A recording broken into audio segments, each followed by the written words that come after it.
नमस्कार विद्यार्थी मित्रांनो, या आधीच्या अनेक प्रकारच्या YouTube व्हिडिओच्या माध्यमातून आपण संयुक्त गट ब आणि गट क च्या मुख्य परीक्षेच्या अनुषंगाने असणाऱ्या अनेक प्रकारच्या IMP फॅक्ट्सवर प्रकाश टाकलेला होता।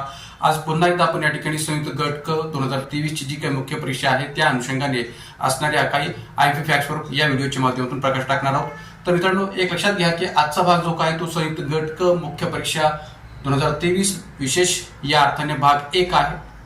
अशाच अनेक प्रकारच्या भागांच्या माध्यमातून अनेक प्रकारच्या IMP फॅक्ट्स आणि प्रश्नांचं विश्लेषण आपण यापुढे पाहणार आहोत। तर आजच्या भाग 1 मध्ये आज आपण या ठिकाणी पहिला प्रश्न पाहूया। पहा स्क्रीनवर पहिला प्रश्न, राज्यपालाच्या निवडीसाठी खालीलपैकी पात्रतेचे निकष कोणते आहे किंवा आहेत? ए पात्रता, ए तो भारताचा नागरिक असावा, बी वयाची कमीत कमी 35 वर्ष पूर्ण असावीत, सी संसदेच्या कोणत्याही सभागृहाचे किंवा त्या राज्य विधिमंडळाचे सदस्य नसावेत। योग्य उत्तर निवडा, ए आणि बी, बी आणि सी, फक्त बी, वरील सर्व। तर पुन्हा एकदा आपण लक्षात घेऊ शकता की या ठिकाणी इथं हा जो प्रश्न आहे तो राज्यपालाविषयी विचारला गेलेला आहे। राज्यपालाच्या पात्रतेच्या निकषाच्या अनुषंगाने विचारला गेलेला हा प्रश्न आहे। तर या प्रश्नातले तिन्ही पर्याय जर आपण पाहिले तर तो भारताचा नागरिक असावा, वयाची 35 वर्षे पूर्ण असावीत आणि संसदेच्या कोणत्याही सभागृहाचे किंवा राज्य विधिमंडळाचे सदस्य ते नसावेत। हे तिन्ही पात्रता या ठिकाणी राज्यपालाच्या दृष्टीने योग्य आहेत। भारतीय राज्यघटनेच्या कलम 157 व 158 मधल्या पदाच्या शर्ती आणि पदाच्या पात्रतेचा विचार जर केला तर तिन्ही पर्याय या ठिकाणी बरोबर आहेत आणि यामुळे या ठिकाणी योग्य उत्तरातून आपल्याला याचं उत्तर सांगता येईल पर्याय क्रमांक 4 वरील सर्व। तर त्यामुळे या प्रश्नाचं उत्तर आहे पर्याय क्रमांक 4 वरील सर्व। या अनुषंगाने असणाऱ्या ज्या काही IMP फॅक्ट्स आहेत त्या IMP फॅक्ट्सवर प्रकाश टाकत असताना पहा स्क्रीनवर आपण काय गोष्टी महत्त्वाच्या लक्षात ठेवण्याची गरज आहे। तर राज्यपाल पदाची पात्रता आणि पदाची शर्ती भारतीय घटनेच्या कलम 157 व 158 मध्ये स्पष्ट केलेल्या आहेत आणि त्यामध्ये दिल्याप्रमाणे की ती व्यक्ती भारतीय नागरिक असावी, वयाची 35 वर्ष पूर्ण असावीत, राज्यपाल पद कोणतंही अन्य लाभपद धारण करणार नाही आणि संसद किंवा राज्य विधिमंडळाचा तो सदस्य असू नये आणि राज्यपाल पद ग्रहण केल्यास सभागृहातील सदस्यत्व रिक्त झाल्याचे मानले जाते। मित्रांनो, या ठिकाणी या चौथ्या पात्रतेचा जाणीवपूर्वक विचार करा, कारण की ही चौथी पात्रता बऱ्याच वेळा आयोगाकडून परीक्षेमध्ये विचारली गेलेली आहे। त्यामुळे संसद किंवा राज्य विधिमंडळ सदस्याचा सभासद असू शकत नाही किंवा असू नये अशी पात्रता आहे। पण त्याचबरोबर या ठिकाणी हेही लक्षात ठेवण्याची गरज आहे की राज्यपाल पद ग्रहण केल्यास सभागृहातील सदस्यत्व रिक्त झाल्याचे मानले जाते। याही बाबतीत आयोगाने प्रश्न विचारला आहे। याच्याबरोबरच आणखीन एक गोष्ट इथं आपण लक्षात ठेवण्याची गरज आहे या राज्यपाल पदाच्या IMP फॅक्ट्सच्या बेसिसवर आणि पात्रता आणि पदाची शर्तीच्या दृष्टीने की जी या ठिकाणी एक प्रकारे सरकारी आयोगाच्या शिफारशीमध्ये पाहायला मिळते आणि त्यामुळे सरकारी आयोगाच्या शिफारशीचा विचार करून राज्यपालाच्या नेमणुकीच्या दृष्टीने सुद्धा काही संकेत पाळले जातात की ज्यामध्ये ती व्यक्ती त्या घटक राज्यातील नसावी ज्या घटक राज्यात त्यांची राज्यपाल म्हणून नेमणूक होणार आहे, म्हणजे ती शक्यतो बाहेरच्या घटक राज्यातील असावी। राज्यपालाची नेमणूक करताना त्या राज्यातील मुख्यमंत्र्याचा सल्ला घेतला जावा, म्हणजे ज्या घटक राज्यात राज्यपालाची नियुक्ती होणार आहे त्या घटक राज्याच्या मुख्यमंत्र्याचा सल्ला घेतला जावा आणि राज्यपाल निपक्षपाती असावा, कारण की घटनेने त्याची भूमिका निपक्षपाती असावी अशी अपेक्षा व्यक्त केलेली आहे आणि राज्यपाल ही व्यक्ती राजकारणात विशेषतः अलीकडच्या काळात क्रियाशील नसावी, सहभागी नसावी ही पण त्याच्याकडून अपेक्षा व्यक्त केलेली आहे। तर त्यामुळे एकंदरीत या संबंध ज्या काही संकेतांचा विचार आहे तो राज्यपालांच्या नेमणुकीमध्ये केला जात असतो। सरकारी आयोगाने सुद्धा या संबंध संकेतांना आपल्या शिफारशीमध्ये विचार घेतलेला आहे की मुना सरकारी आयोगाच्या शिफारशीच्या आधारावरच हे संकेत पाळले जातात असं म्हणायला काही हरकत नाही। तर या पद्धतीने राज्यपालाविषयीच्या पात्रतेचा हा जो काही प्रश्न आहे ज्या अर्थाने उत्तर आपण सांगता येईल पर्याय क्रमांक 4। मित्रांनो, पुढचा प्रश्न पहा स्क्रीनवर, उच्च न्यायालयाच्या संदर्भातील खालीलपैकी कोणते विधाने चुकीचे आहे किंवा आहेत? हे पर्याय, उच्च न्यायालयाच्या सर्व न्यायाधीशांची नियुक्ती राज्यपालाकडून केली जाते। उच्च न्यायालयाच्या न्यायाधीशाची सेवानिवृत्ती वय 65 आहे। उच्च न्यायालयाच्या सर्व न्यायाधीशांची नियुक्ती भारताच्या राष्ट्रपतीकडून केली जाते। पर्याय उत्तरे फक्त ए, फक्त बी, ए आणि बी, वरील सर्व।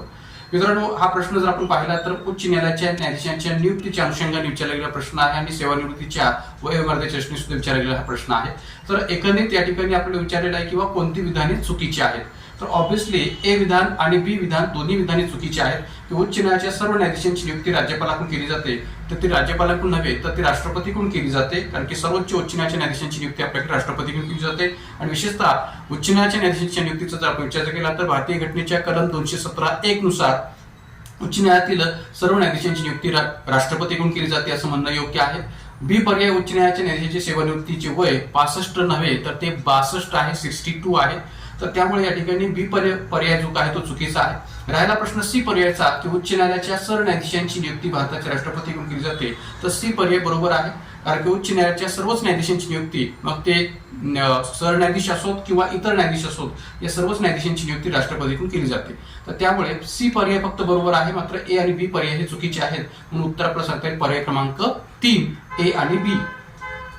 मग या अनुषंगाने असणाऱ्या ज्या काही आयएमपी फॅक्ट्स आहेत त्या स्क्रीनवर पुन्हा एकदा पहा की न्यायाधीशांच्या नेमणुका एकंदरीत कलम 217(1) नुसार याबाबतची तरतूद घटनेमध्ये केली गेली आहे.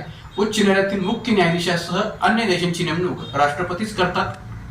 म्हणजे मुख्य न्यायाधीशांची नेमणूक पण राष्ट्रपती करतात आणि अन्य न्यायाधीशांची नेमणूक पण राष्ट्रपती करतात. या न्यायालयाच्या मुख्य न्यायाधीशाची नेमणूक करताना राष्ट्रपती हे भारताचे सरन्यायाधीश व संबंधित राज्याचा राज्यपाल यांचा सल्ला घेऊ शकतात. म्हणजे उच्च न्यायालयाच्या न्यायाधीशांची नेमणूक करत असताना भारताचे सरन्यायाधीश आणि त्या राज्याच्या राज्यपालांचा सल्ला राष्ट्रपती घेऊ शकतात. एवढंच नव्हे तर अन्य न्यायाधीशांच्या नेमणुकीत राष्ट्रपती संबंधित उच्च न्यायालयाच्या मुख्य न्यायाधीशांचाही सल्ला घेऊ शकतात. आणखीन एक तरतूद महत्वाची आहे की जी या ठिकाणी या प्रश्नाच्या अनुषंगाने आयएमपी फॅक्ट म्हणून सांगता येईल ती म्हणजे कलम 223 नुसार असणारी तरतूद. याच्यावर पण बऱ्याच वेळा आयोगाने प्रश्न विचारलेला आहे की कलम 223 नुसार उच्च न्यायालयाच्या मुख्य न्यायाधीशाचे पद रिक्त असेल किंवा अनुपस्थित असतील.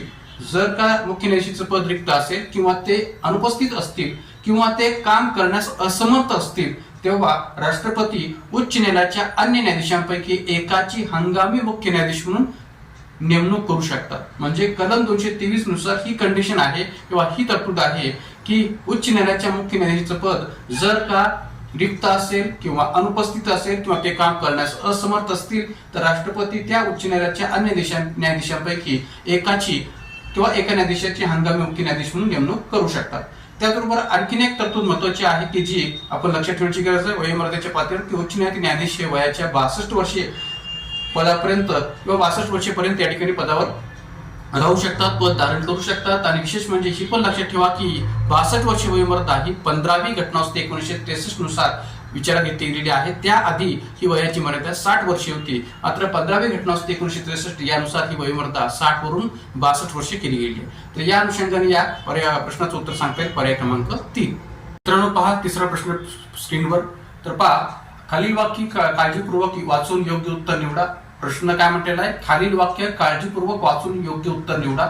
ए पर्याय, विधान परिषदेची सभासद संख्या ही विधानसभेच्या सदस्य संख्येवर अवलंबून असते. विधान परिषद हे स्थायी सभागृह आहे. विधान परिषदेचे सर्व सदस्य निर्वाचित असतात. आणि डी पर्याय आहे, महाराष्ट्र विधान परिषदेत 288 सदस्य आहेत.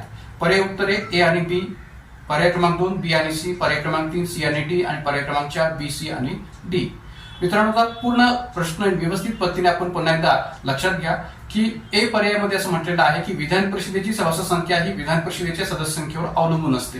तर ऑब्व्हियसली आपल्याकडे या ठिकाणी विधान परिषदेची सदस्य संख्या ही विधानसभेच्या सदस्य संख्येवर अवलंबून असते असं म्हणणं योग्य आहे. कारण की विधान परिषदेची सभासद संख्या ही विधानसभेच्या एकूण सभासद संख्येच्या 1/3 पेक्षा अधिक असता कामा नये असा घटनेमध्ये नियम आहे, तरतूद आहे. आणि त्यामुळे ए विधान बरोबर आहे. विधान परिषद हे स्थायी सभागृह आहे कारण की ते कायम सभागृह आहे, ते कधीच एकदम बरखास्त होत नाही आणि म्हणून ते स्थायी सभागृह आहे असं म्हणणं योग्य आहे. सी पर्याय, विधान परिषदेचे सर्व सदस्य निर्वाचित असतात, हा पर्याय मात्र चुकीचा आहे. कारण की विधान परिषदेचे सर्व सदस्य निर्वाचित नसतात, तर विधान परिषदेचे काही सदस्य निर्वाचित असतात आणि काही राज्यपालांद्वारे नामनियुक्त किंवा नामनिर्देशित केलेले असतात, साहित्य, कला, विज्ञान, समाजसेवा आणि सहकारी चळवळ अशा वेगवेगळ्या क्षेत्रातून. तर त्यामुळे विधान परिषदेचे सर्व सदस्य निर्वाचित असतात असं म्हणणं चुकीचं आहे. आणि डी पर्याय की महाराष्ट्र विधान परिषदेत 288 सदस्य आहेत. तर मित्रांनो या ठिकाणी महाराष्ट्राच्या विधानसभेमध्ये 288 सदस्य आहेत, तर विधान परिषदेमध्ये 78 सदस्य आहेत. तर त्यामुळे डी पण पर्याय चुकीचा आहे. आपल्याला विचारलं होतं की योग्य उत्तर निवडा, तर योग्य उत्तर आपल्याला सांगता येईल ए आणि बी पर्याय. त्यामुळे पर्याय क्रमांक 1 हे याचं उत्तर आहे, ए आणि बी.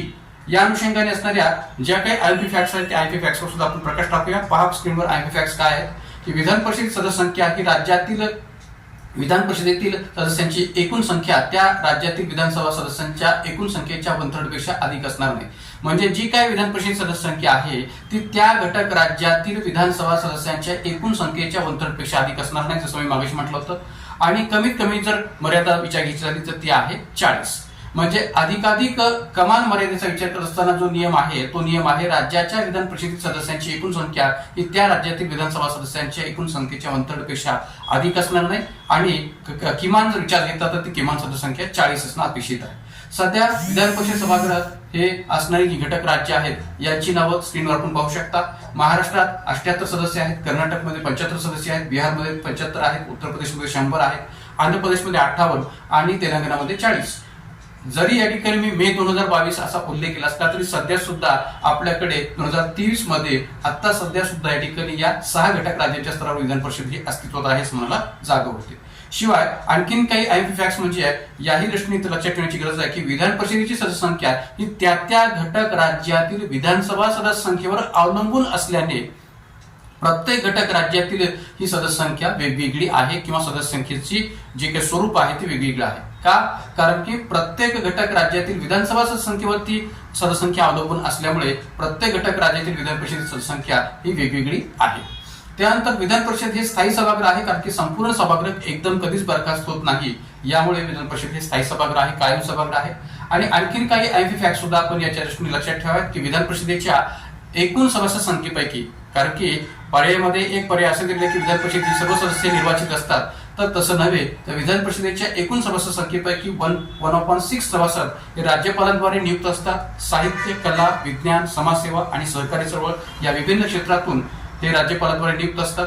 1/12 सभासद हे पदवीधर मतदारसंघातून निवडले जातात. 1/12 सभासद हे शिक्षक मतदारसंघातून निवडले जातात. 1/3 सभासद हे विधानसभा सदस्यांकडून निवडले जातात आणि 1/3 सभासद हे स्थानिक स्वराज्य संस्थांच्या प्रतिनिधींकडून निवडले जातात. आणि विशेषतः महाराष्ट्रातल्या पातळीवर जर विचार केला तर महाराष्ट्रातील स्थानिक स्वराज्य संस्थांच्या प्रतिनिधींकडून निवडले जाणारे विधान परिषदेचे सभासद जे आहेत ते जिल्हा परिषद, नगरपालिका आणि महानगरपालिका किंवा नगर परिषद आणि महानगरपालिका यांच्या प्रतिनिधींकडून निवडले जातात. हे आपण जाणीवपूर्वक लक्षात ठेवावं, कारण की याही अनुषंगाने प्रश्न मागे एकदा विचारलेला आहे की जे काही स्थानिक स्वराज्य संस्थांमध्ये प्रतिनिधींकडून निवडले जाणारे विधान परिषदेचे सभासद असतात जे 1/3 सभासद नेमक्या कोणत्या स्थानिक स्वराज्य संस्थांतून निवडले जातात, तर ते जिल्हा परिषद, नगर परिषद आणि महानगरपालिका या स्थानिक स्वराज्य संस्थेच्या प्रतिनिधींकडून निवडले जातात.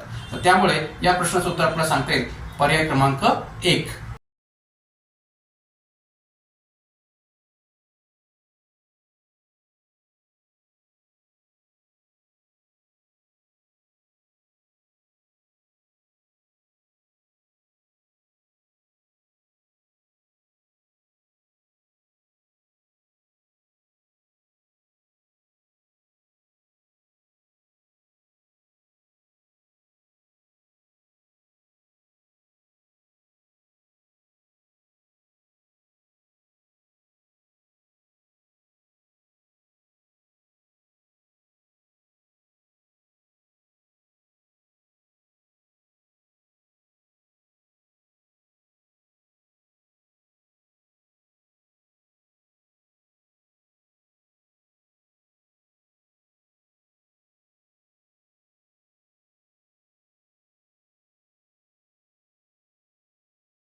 तर पहा पुढचा प्रश्न स्क्रीनवर.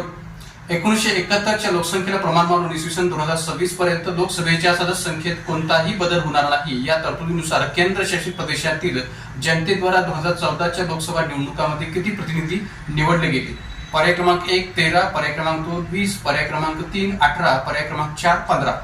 तर या ठिकाणी आपल्याला 2014च्या लोकसभा निवडणुकांमध्ये केंद्रशासित प्रदेशातील जनतेद्वारे किती प्रतिनिधी निवडले गेले या अनुषंगाने प्रश्न विचारला गेलेला आहे. आणि एक प्रकारे 2026 पर्यंत लोकसभेच्या संख्येत कोणताही बदल होणार नाही या दृष्टीने सुद्धा हा उल्लेख इथं केला गेलेला आहे. तर आपल्याला पहिल्यांदा जो काही उल्लेख केलेला आहे त्याचा विचार करायचा नाही. आपल्याला फक्त पहिल्यांदा 2014च्या लोकसभा निवडणुकांमध्ये किती प्रतिनिधी जनतेद्वारा केंद्रशासित प्रदेशांच्या स्तरावर निवडले गेले याचाच फक्त विचार करायचा आहे. गोंधळात टाकण्यासाठी आपल्याला पहिल्यांदा 2026 पर्यंत लोकसभेच्या संख्येत कोणताही बदल होणार नाही असं विधान दिलेलं आहे. त्यामुळे त्या विधानापेक्षा आपण पुढच्या विधानाला अधिक महत्त्व देण्याची गरज आहे की 2014च्या लोकसभा निवडणुकांमध्ये किती प्रतिनिधी केंद्रशासित प्रदेशातील जनतेद्वारा निवडले गेले. तर याचं उत्तर आहे पर्याय क्रमांक 1 13.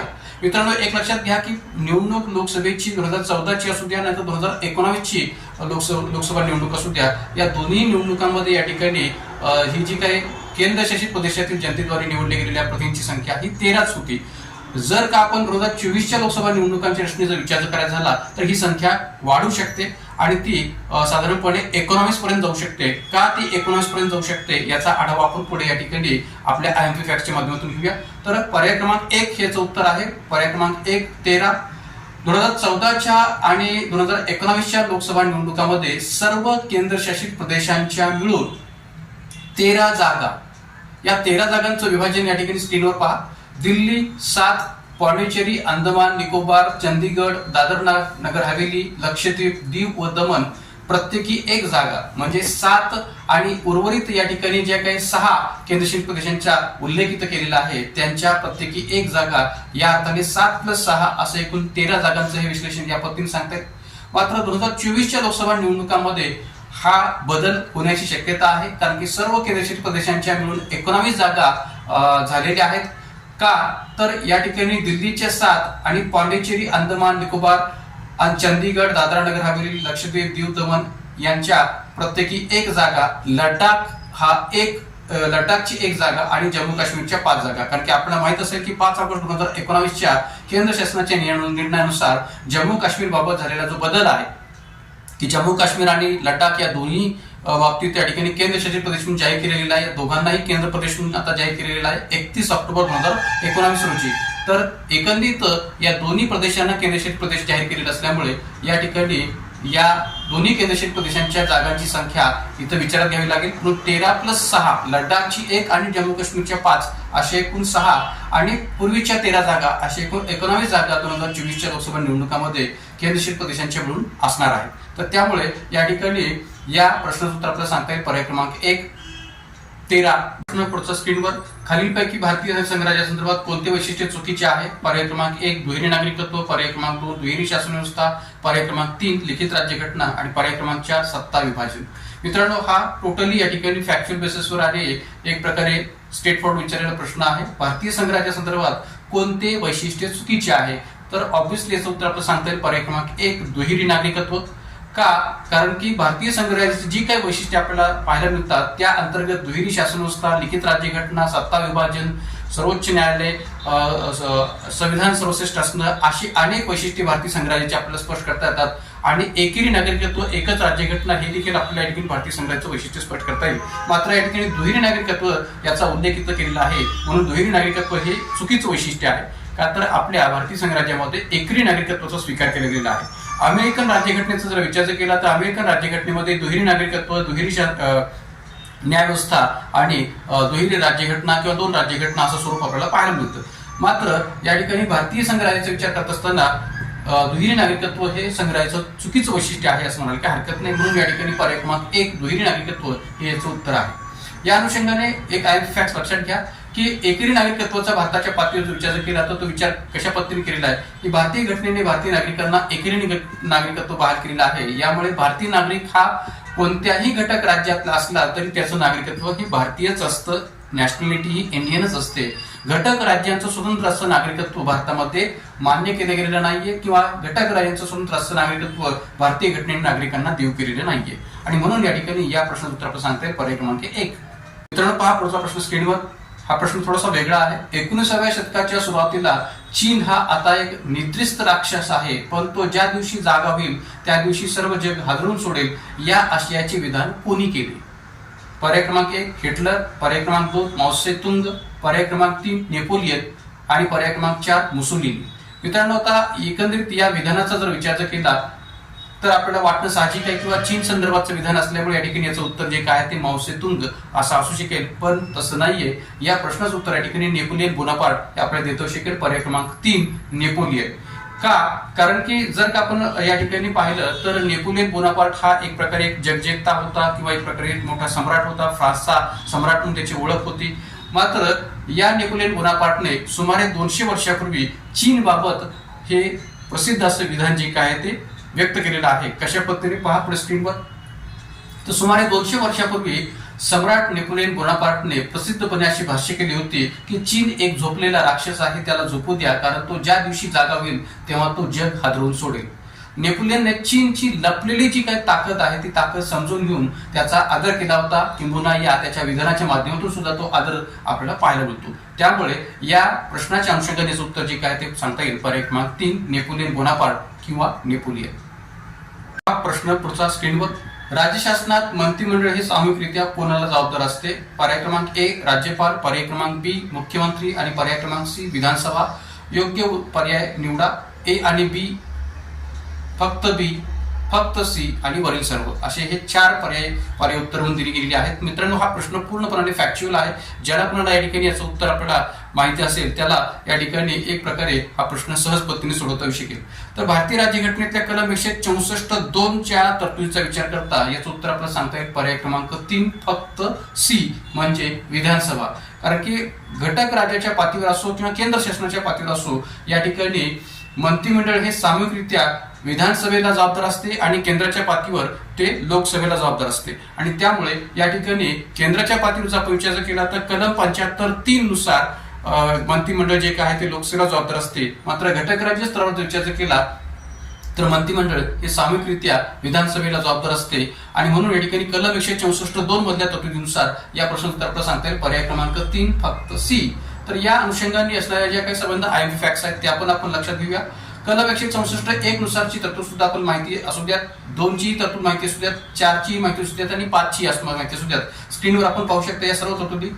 कलम 164(1) नुसार मुख्यमंत्र्याची नेमणूक राज्यपालाद्वारे तसेच मुख्यमंत्र्याच्या सल्ल्याने मंत्रिपरिषदेची नेमणूक राज्यपालच करतात. म्हणजे मुख्यमंत्र्याची नेमणूक सुद्धा राज्यपालाद्वारे आणि त्यांच्या सल्ल्याने मंत्रिपरिषदेची नेमणूक सुद्धा राज्यपालच करतात कलम 164(1) नुसार. आणि राज्यपालांची मर्जी असेपर्यंत मंत्रिपदावर कार्यरत राहतात, अधिकार पद धारण करतात कलम 164(1) नुसार. मागाशी म्हटल्याप्रमाणे कलम 164(2) नुसार मंत्रिपरिषद सामूहिकपणे विधानसभेस जबाबदार असते.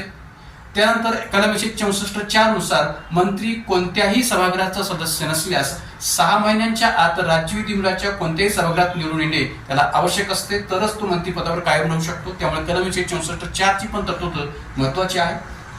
आणि कलम 164(5) नुसार मंत्र्याचं वेतन आणि भत्ते राज्य विधिमंडळ कायद्याद्वारे वेळोवेळी निर्धारित करेल त्याप्रमाणे असतील.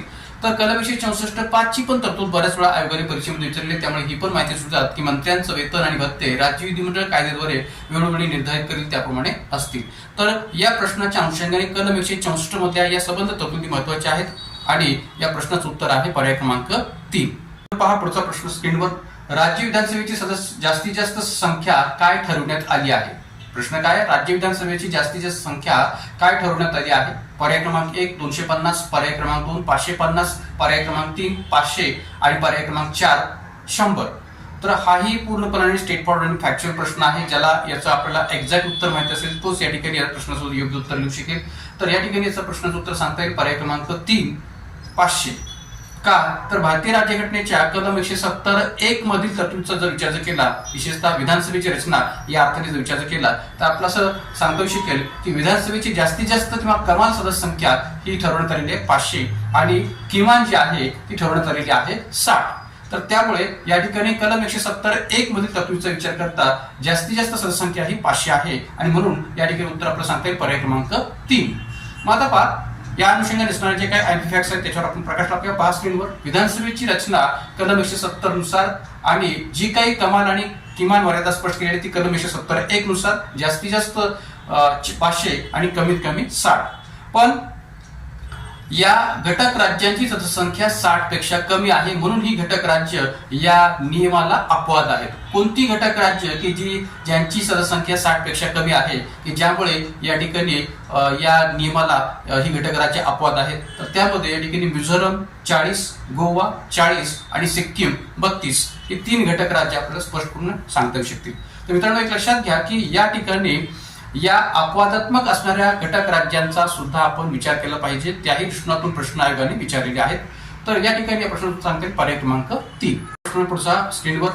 खाली दिलेल्या पर्यायांपैकी भारतीय राजकारणातील एक पुढारी ज्यांनी एका राज्याचे मुख्यमंत्री, राज्यपाल व भारताचे उपराष्ट्रपती व राष्ट्रपती म्हणून जबाबदारी पार पाडली त्या व्यक्तीचे नाव निवडा. पर्याय क्रमांक 1 रामस्वामी वेंकटरमण, पर्याय क्रमांक 2 ज्ञानी जैल सिंग, पर्याय क्रमांक 3 नीलम संजीव रेड्डी आणि पर्याय क्रमांक 4 डॉक्टर शंकर दयाल शर्मा.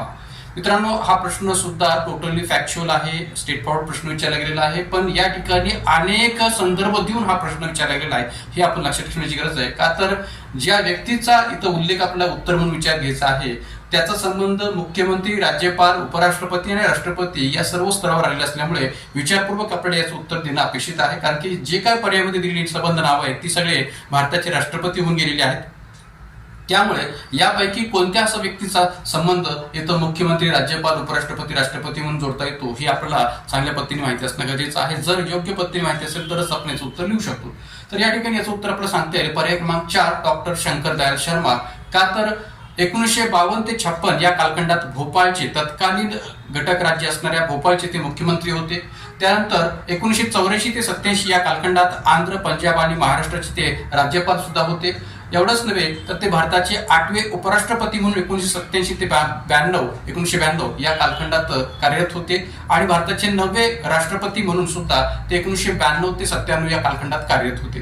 तर त्यामुळे या सर्वच पदांच्या अनुषंगाने संबंधित असणारे डॉक्टर शंकर दयाल शर्मा हे या प्रश्नाचं उत्तर आपल्याला स्पष्ट करता येईल. तर या ठिकाणी प्रश्नाचं उत्तर आहे पर्याय क्रमांक 4 डॉक्टर शंकर दयाल शर्मा. या अनुषंगाने असणाऱ्या जे काही आयएमपी फॅक्ट्स आहेत त्याच्यावर आपण प्रकाश टाकूया. 5 स्क्रीनवर IMP facts. Doctor Shankar Dayal Sharma कालखंड आहे 1918 ते 1999. एकंदरीत 1952 ते 1956 ते भोपाळचे मुख्यमंत्री होते, जसं मी मागाशी म्हटलं त्याप्रमाणे. 1984 ते 1987 या कालखंडात ते आंध्र प्रदेश, पंजाब आणि महाराष्ट्र या राज्यांचे राज्यपाल पदी होते. 1974 ते 1977 केंद्रीय संचारमंत्री होते इंदिरा गांधी यांच्या मंत्रिमंडळात. 1971 ते 1977 आणि 1980 ते 1984 या कालखंडात ते लोकसभेचे सदस्य होते. 1987 ते 1992 या कालखंडात ते भारताचे 8वे उपराष्ट्रपती होते आणि 1992 ते 1997 ते भारताचे 9वे राष्ट्रपती म्हणून त्यांनी काम पाहिलं होतं. तर एकंदरीत डॉक्टर शंकर दयाल शर्मा यांचा संबंध हा मुख्यमंत्री, राज्यपाल, केंद्रीय संचारमंत्री, लोकसभा सदस्य, उपराष्ट्रपती आणि राष्ट्रपती या सर्वच पदांशी राहिलेला आहे असं म्हणायला काही हरकत नाही. या अनुषंगाने या प्रश्नोत्तर आहे पर्याय क्रमांक 4. मित्रांनो, आज आपण अनेक प्रकारच्या या आयएमपी फॅक्ट्सवर प्रकाश टाकलेला आहे या अनेक प्रकारच्या प्रश्नांच्या विश्लेषणाच्या माध्यमातून. तर अशाच प्रकारच्या अनेक प्रकारच्या माहितीसाठी आणि अनेक प्रकारच्या प्रश्नांच्या विश्लेषणासाठी आयएमपी फॅक्ट्ससाठी आपल्या YouTube चॅनलला अधिकाधिक संख्येने सबस्क्राईब करा, लाईक करा, शेअर करा आणि आज आपण या व्हिडिओच्या माध्यमातून या भागामध्ये थांबूयात. धन्यवाद.